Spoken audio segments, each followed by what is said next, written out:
it's Zacharias. What's up, Guardians? I'm going to talk to you today about one of my favorite called the Malfeasance. I think this is one of the most useful hand cannons I ever had. Right now I main the Thorn. I love that gun. It has taken the place of Malfeasance in my heart, but this gun used to be the one that helped carry me through a lot of situations where I was way under light. First off, let's look at the stats.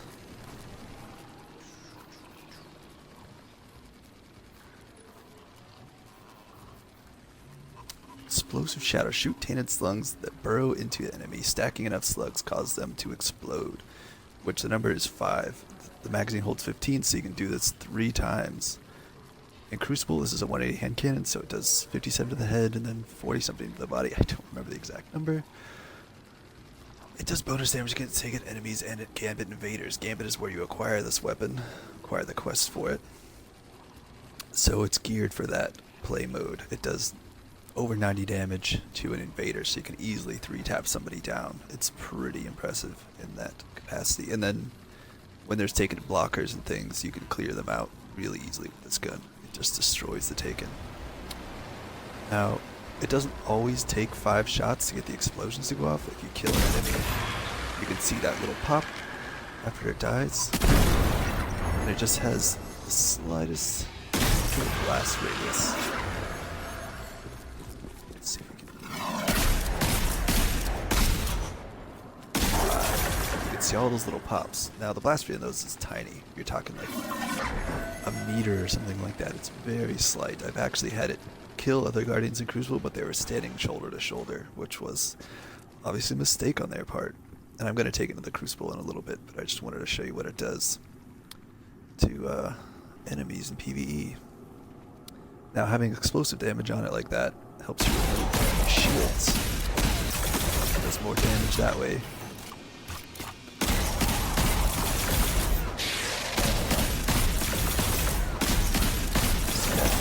3 times per magazine you get that extra damage. It is freaking amazing. Bunches of bigger guys. It's fantastic. Like I was saying, I used it in all kinds of encounters where I was under light. I mean, the DPS is not through the charts, but if you're flinching with the constantly you jump around, they can't fight back. So that's just a great thing. In Crucible, the nice thing about that is each of these things pops for damage. So you actually have to use 5 shots on somebody, like if they're in a roaming super. And the super's just not going to do that much. It's going to be like 30 per pop or something like that, but that will definitely finish somebody off. And if you're team shooting with a friend, these actually stack together. So if your friend gets 2 or 3 on them, and then you get 2 or 3, it's going to set them off that much quicker. And you can actually do kind of a good amount of DPS when you're team shooting and you both have the weapon. Anyways, I'm going to take it to the Crucible and try to show you what it can do. It's definitely pretty effective. And I am running an enhanced hand cannon targeting, so I might have an easier time handling headshots and things than most people. I'm on Xbox, so I have aim assist, and things are much stickier for me because of that modification. Anyways, I'm headed to the Crucible. See you in a moment. Alright, here we go. We're flying into a Crucible match now. I am going to use the Malfeasance exclusively as best I can. I won't switch to my heavy. I won't switch to my Aura Wings model that I love.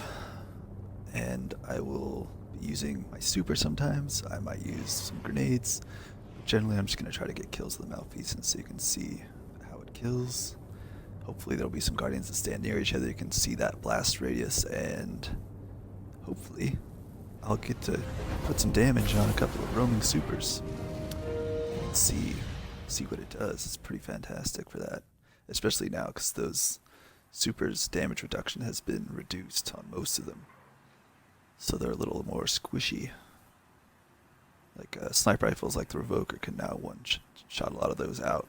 As long as you can hit that headshot, it's pretty great. Alright.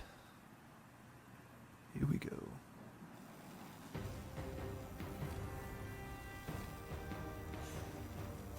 Control.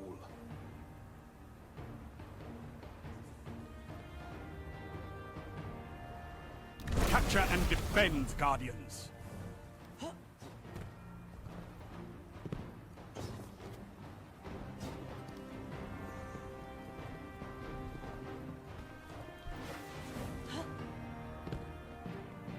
Zone C captured. Enemy claimed Zone A.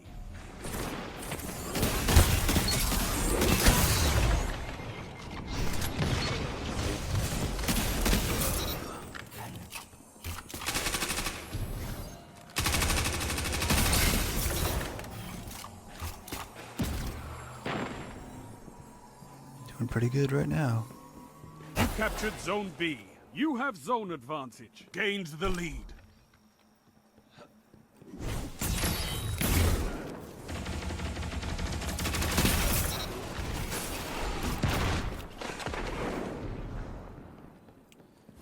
Back off a little bit.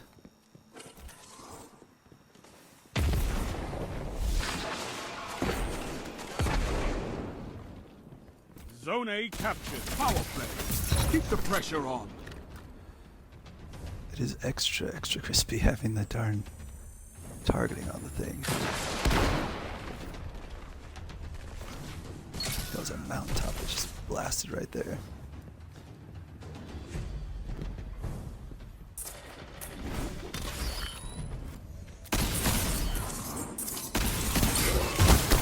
Oh. Keep this up, Looks like and the battle is 30 yours. something to the body. That's pretty low. Zone A lost.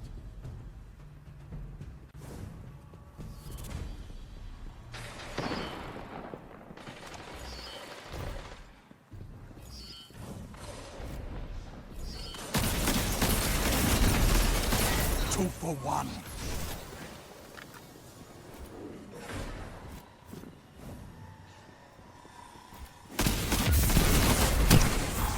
The hammerhead always got heavy. Doesn't really stand a chance against that.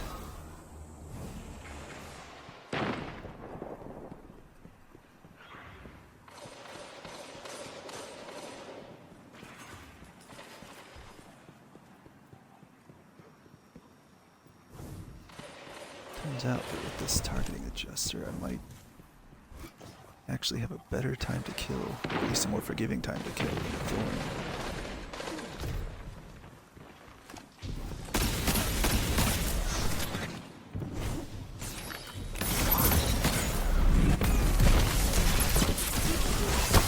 Ooh.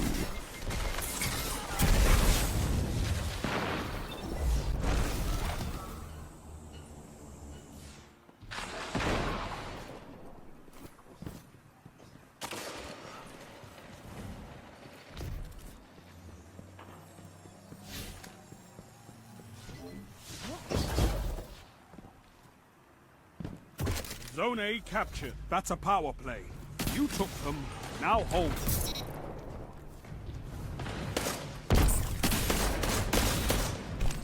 Zone B lost.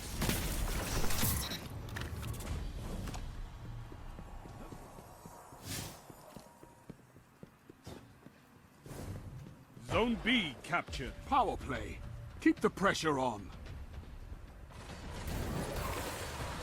You're breaking them. Zone A lost.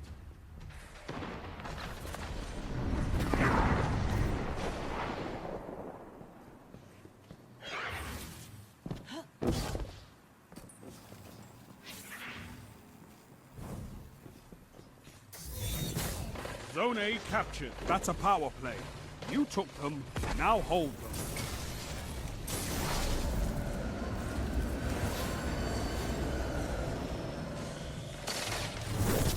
Zone B lost.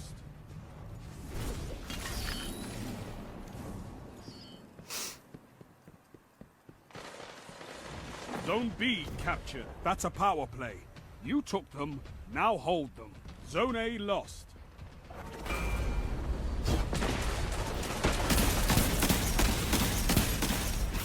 Strength in numbers, Guardian. See, that got that guy at a ridiculous range because of little pops.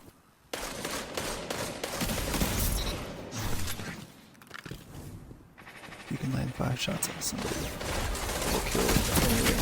Zone A captured. Power play. Pretty awesome. Keep the pressure on. 5 minutes left. Keep it up. Zone C lost. I've seen enough. I'm calling this one. We got a mercy. Well, anyways, A well-fought I didn't get victory. to show you what we do to a Roman super, but it does quite a bit of damage. If you are team shooting with them, you will melt those guys really quickly. And as you can see, like, you can kill somebody if you can land 5 shots in them at pretty much any range. The range is kind of infinite in that way. It's almost like the Telesto or something, but in hand cannon form, with all those little explosions. Here, wait, let's see. I'll show off a couple of the ornaments as well. It's one of my favorite looking weapons. You know, it looks like a Taken weapon. Here's the original look, which is not bad. There's a lot less of that little glowy stuff. No little glowy stuff. And then the red string of fate. This one kind of throws me off a little bit. I don't seem to play as well with it. I don't know. The string catches my eye or what, but this is the one I like to stick with. It looks amazing. Anyways, it's a really fantastic weapon. I hope you can acquire it. Go to Gambit. And if you see there's a giant meatball boss that appears sometimes, if you kill that before the other team does, you should get the beginning quest line, or beginning to the quest line to pick up this weapon, which requires you to go and do invasions and kill enemy guardians and play Gambit and do all this other stuff. And eventually you will get it, and it is amazing. It's outstanding. And I hope you enjoyed my review of the Malfeasance. Have a good one.